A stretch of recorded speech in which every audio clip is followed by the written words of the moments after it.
इस real murder mystery की शुरुआत होती है 16 मार्च 2022 को।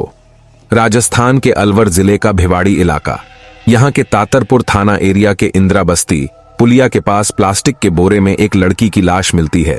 जिसकी लाश मिलती है वो लड़की बेहद ही खूबसूरत थी। उम्र करीब 27 या 28 साल। पुलिस उसकी पहचान करने के लिए काफी प्रयास करती है, लेकिन ऐसा कोई दस्तावेज नहीं मिलता है जिससे उसकी पहचान हो सके। आखिर में पुलिस आसपास के थानों से गुमशुदा लड़की का पता लगवाती है, जैसा कि हर जिले की पुलिस करती है। पुलिस ने अखबार में भी विज्ञापन निकलवाया, लेकिन फिर भी कोई सुराग नहीं मिलता है। ऐसे में पुलिस ने नियम के तहत 48 घंटे तक शव को रखने के बाद उसके फोटोग्राफ लेकर पोस्टमार्टम कराया। पोस्टमार्टम रिपोर्ट से पता चल जाता है कि लड़की की गला दबाकर हत्या की गई थी, लेकिन किसने की और क्यों की, इस बारे में पुलिस को कोई जानकारी नहीं मिल पाई। अब पुलिस को इतना तो समझ में आ गया था कि लड़की आसपास के इलाके की नहीं है। ऐसे में फिर वो कहां से आई थी, इसका पता लगाने के लिए होटलों और आसपास की दुकानों के बारे में पता लगाती है। यहां से एक होटल वाले ने बताया कि दिल्ली नंबर की एक कार आई थी, वो कई बार यहां चक्कर भी लगाई थी। अब पुलिस उस नंबर की कार का पता लगाने के लिए सीसीटीवी खंगालती है। चूंकि दिल्ली नंबर की गाड़ी शक के दायरे में आती है, इसी आधार पर दिल्ली पुलिस को भी सूचना दी जाती है। दिल्ली पुलिस को राजस्थान पुलिस द्वारा बताया जाता है कि पिछले कुछ दिनों में 27 से 30 साल की उम्र वाली कोई लड़की किसी थाने से लापता है क्या। तब दिल्ली की गांधीनगर पुलिस से जानकारी मिली कि 14 मार्च से एक लड़की लापता है। उसका नाम प्रियंका है। उम्र करीब 29 साल है। वो घर वालों से यह कहकर निकली थी कि एटीएम से पैसे निकालने जा रही है, लेकिन उसके बाद से वो नहीं लौटी थी।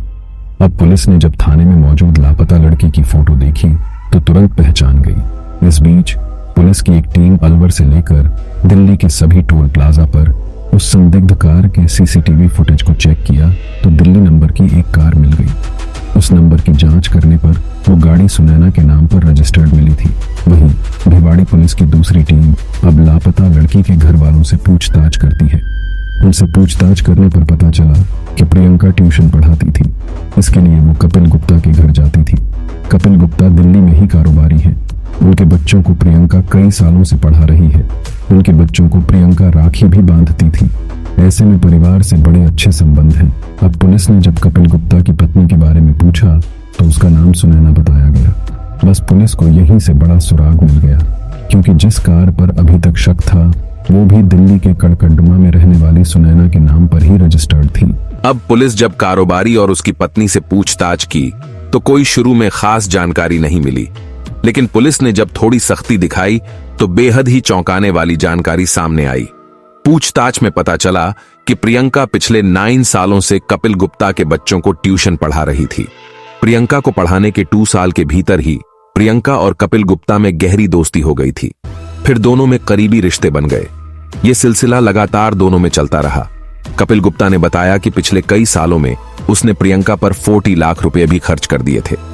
अब प्रियंका हर हाल में कपिल से शादी करना चाहती थी, लेकिन कपिल की पत्नी सुनैना की खूबसूरती को देखकर प्रियंका भी खुद को उससे ज्यादा सुंदर दिखना चाहती थी, ताकि कपिल भी उसके प्यार और खूबसूरती का इतना दीवाना हो जाए कि अपनी पत्नी को हर हाल में छोड़कर उसी के पास चला आए। अब धीरे धीरे प्रियंका के लिए कारोबारी कपिल गुप्ता से शादी करना उसकी इज्जत से जुड़ गया था। इसलिए प्रियंका खुद को सुंदर और फिट बनाने के लिए दवाइयां खाने लगी। पुलिस पूछताछ में कपिल ने बताया कि प्रियंका हर महीने 20,000 रुपए अपनी सुंदरता पर खर्च करती थी। इन पैसों को वो विटामिन सी और ब्यूटी मेडिसिन पर खर्च करती थी। खुद को सुंदर बताकर अब वो लगातार कपिल पर अपनी पत्नी सुनैना को छोड़कर शादी करने का दबाव बना रही थी। इससे कपिल भी परेशान हो गया था। इसी बीच एक दिन प्रियंका ने यहां तक कह दिया कि अब कपिल को अपनी पत्नी सुनैना को मारना होगा। जब तक वो नहीं मरेगी तब तक वो शादी नहीं कर पाएगी। ये बात सुनते ही कपिल की हालत और खराब हो गई। कपिल ने इशारों में प्रियंका को ऐसा करने से मना किया तो वो ब्लैकमेल करने लगी और 50 लाख रुपए की मांग करने लगी। इस वजह से कपिल बुरी तरह परेशान रहने लगा था। उसका बिजनेस पर भी ध्यान नहीं लग पा रहा था। इस बारे में जब उसके 2 नौकर और उसकी पत्नी को जानकारी हुई तब सबने मिलकर यह प्लान बनाया कि अब प्रियंका को ही रास्ते से हटा देंगे, वरना वो हमेशा परेशान करती रहेगी और ब्लैकमेल भी करेगी। इस तरह 14 मार्च 2022 को खुद कपिल ने प्रियंका को घर से बाहर पैसे निकालने के बहाने बुलाया। इस बीच कपिल ने अपने दोनों नौकरों राजकिशोर यादव और सचिन देवल को खूब शराब पिलाई ताकि वो आसानी से प्रियंका की हत्या कर सकें। इसके बाद वे प्रियंका के पास पहुंचे। घटना वाले दिन यानी 14 मार्च को प्रियंका भी अपने घर पर पैसे निकालने की बात कहकर निकल आई। इसके बाद कपिल की कार में बैठ गई। कार में पहले से कपिल के दोनों नौकर भी थे। इसके बाद ये घूमने के बहाने निकले। कार में बैठने के बाद सुनसान जगह पर राजस्थान की तरफ जाते हुए रास्ते में सुनसान जगह पर ही सीट पर बैठे हुए ही गला घोंटकर मार डाला था।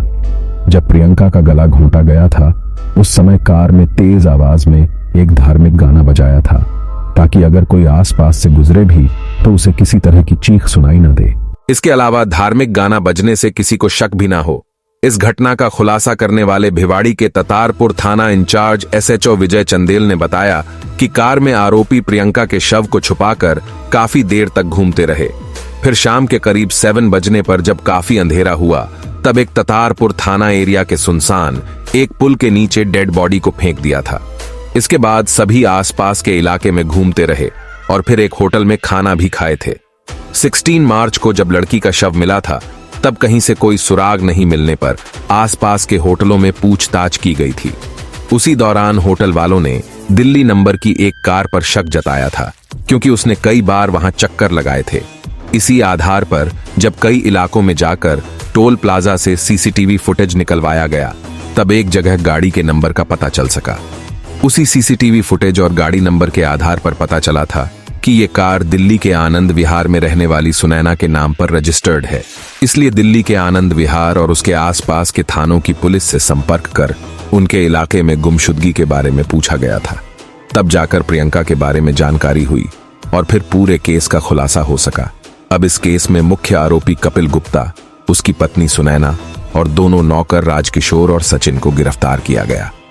इस घटना को लेकर अब कहा जा रहा है कि अवैध रिश्तों ने बने बनाए सालों से रिश्तों को न सिर्फ खत्म किया बल्कि जेल की सलाखों में पहुंचा दिया।